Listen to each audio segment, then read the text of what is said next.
औज़ुबिल्लाहिमिनश्शैतानिर्रजीम बिस्मिल्लाहिर्रहमानिर्रहीम। तमाम व्यूवर्स को, देखने वालों को, सुनने वालों को नीलोफर अब्बासी की तरफ से अस्सलाम वालेकुम। आप सबको माह रमज़ान की बहुत बहुत ज़्यादा मुबारक हो। अल्लाह ताला हम सब पर अपना रहम व करम करे, हमारे रोज़ों को अपनी बारगाह में कबूल व मंजूर फरमाए परवरदिगार। देखिए, आज मैं आपके साथ शेयर करने जा रही हूँ प्याज के पकोड़े, वो जो कि बहुत अच्छे बनते हैं, रेस्टोरेंट स्टाइल के होंगे ये। देखिए, मैंने इसमें पहले से प्याज काट के रखी है। एक ही वाली दरमियानी साइज़ की प्याज है और ये एक हरी मिर्च जो कि आपको नज़र आ रही होगी इस प्याले के अंदर। अब आप प्याले में देख रहे होंगे कुछ पीला पीला सा नज़र आ रहा है, ये एक चुटकी मैंने डाली है जर्दे का रंग। इसके अंदर जर्दे का रंग डालते हैं तो बड़े ज़बरदस्त इसका लुक आता है। अब ये तमाम चीज़ें दिखाती चलूँ ये किस तरह का। ये है 1.5 टेबल स्पून पिसी हुई लाल मिर्च है, 1 टेबल स्पून नमक है, आधे टेबल स्पून ये सौंफ है, आधी टेबल स्पून ज़ीरा है, आधी टेबल स्पून साबुत धनिया है और 1 टेबल स्पून जर्दे का रंग चाट मसाला लिया है। इन तमाम चीज़ों को इसके अंदर डाल देंगे। और अब हम लेते हैं 4 से 5 टेबल स्पून में लूँगी भर के ये बेसन, जो कि मैंने छान के साइड में करके ले लिया था 4। अब इनको अच्छी तरह से मिक्स कर लेंगे। पहले इन तमाम चीज़ों को अच्छी तरह से मिक्स करेंगे। इस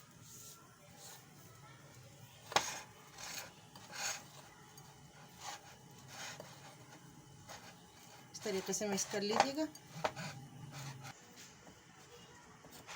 तो ये देखिए व्यूअर्स, तमाम चीज़ें अच्छी तरह से मिक्स हो गई हैं। 4 से 5 टेबल स्पून भर के आपके सामने मैंने इसके अंदर बेसन डाला था, जो कि छना हुआ रखा हुआ था अलग से मेरे पास दूसरे प्याले में।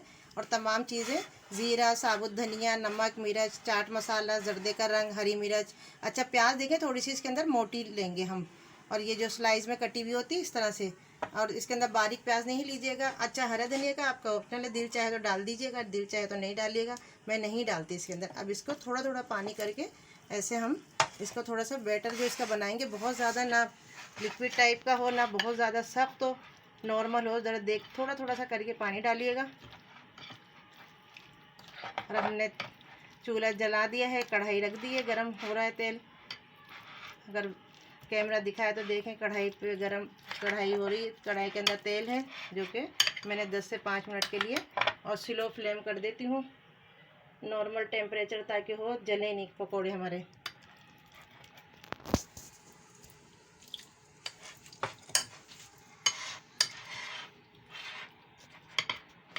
अगर आप लोगों के पास टाइम होता है, आप जल्दी बनाने अच्छे और क्रिस्पी बनाना चाहती हैं, तो इसको बना के थोड़ी सी देर फ्रिज के अंदर रख दें, ये ठंडा होके फिर और अच्छा इसका बैटर हो जाता है।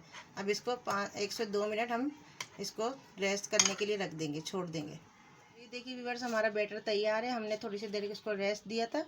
अभी देखें, अब हम जल्दी हमने ये चेक कर लिया, तेल के अंदर थोड़ा सा हमने डाल के देखें, बिल्कुल देखें ये अच्छा सा हो गया तेल। अब इसके अंदर हम पकौड़े डालने शुरू करेंगे, जल्दी जल्दी डालने, छोटे छोटे से डालें, बड़े जैसे आपको अच्छे लगते हैं वैसे छोटे छोटे से बनाइएगा, थोड़े थोड़े से लेकर। और देखें बिल्कुल नॉर्मल वो होनी चाहिए फ्लेम इसकी, ज़्यादा हाई फ्लेम ना हो, वरना एकदम जलेंगे और अंदर से बेसन कच्चा रह जाएगा।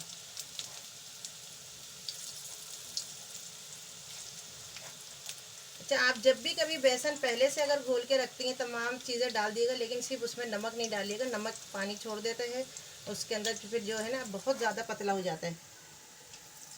मैंने तो ये भी इसे ज़्यादा रेस्ट नहीं दिया। अगर मुझे बना के रखना होता तो फिर मैं इसमें बेसन नमक नहीं डालती।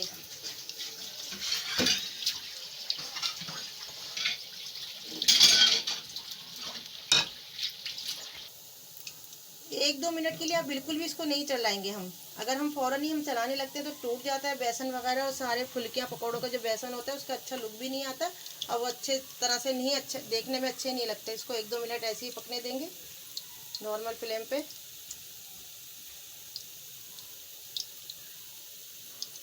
मैं इसके तमाम अज्जा जल्दी जल्दी एक दफ़ा और बताती हूँ। बेसन के अंदर मैंने पहले प्याज काटी थी, उसके अंदर एक हरी मिर्च ली थी, एक दरमियानी प्याज ली थी, ज़रा सी एक चुटकी मैंने इसके अंदर जर्दे का रंग डाल दिया था। आपके सामने तमाम मसाले जात मिला के, धनिया, ज़ीरा, नमक, मिर्च और चाट मसाला, उससे बहुत अच्छा टेस्ट आता है। ये तमाम चीज़ें सूखा हुआ बेसन तमाम चीज़ों में मिला के इसको मिक्स कर लिया था। अब देखते हैं, अगर हमारे थोड़े क्रिस्प अगर सख्त हो गए होंगे तो हम इसको पलटेंगे।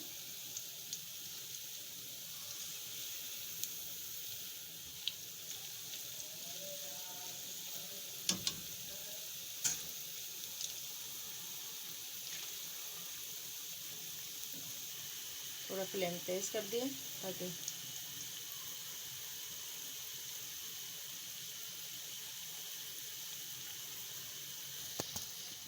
तो ये देखिए व्यूवर्स, हमारे ये पकोड़े तैयार हो गए हैं। प्याज के पकोड़े मैंने आपको बता दिया, 2 मरतबा रिपीट कर दिए हैं। तमाम चीज़ें केचप के साथ सर्व कीजिए, चटनी के साथ, जिस तरह से दिल चाहे।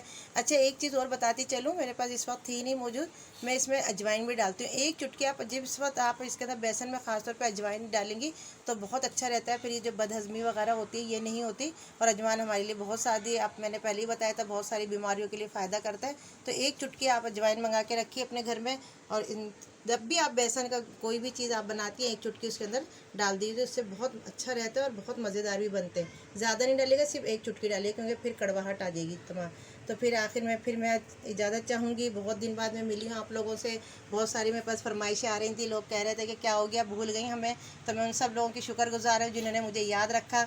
अल्लाह ताला हम सब पर अपना रहम व करम करते हैं। फिर इजाज़त चाहने से पहले दोबारा से दुआओं में याद रखिएगा। इंशाल्लाह फिर मिलते हैं नेक्स्ट वीडियो में, कोई नई चीज़ लेकर आऊँगी इंशाल्लाह ताला। अल्लाह हाफिज़।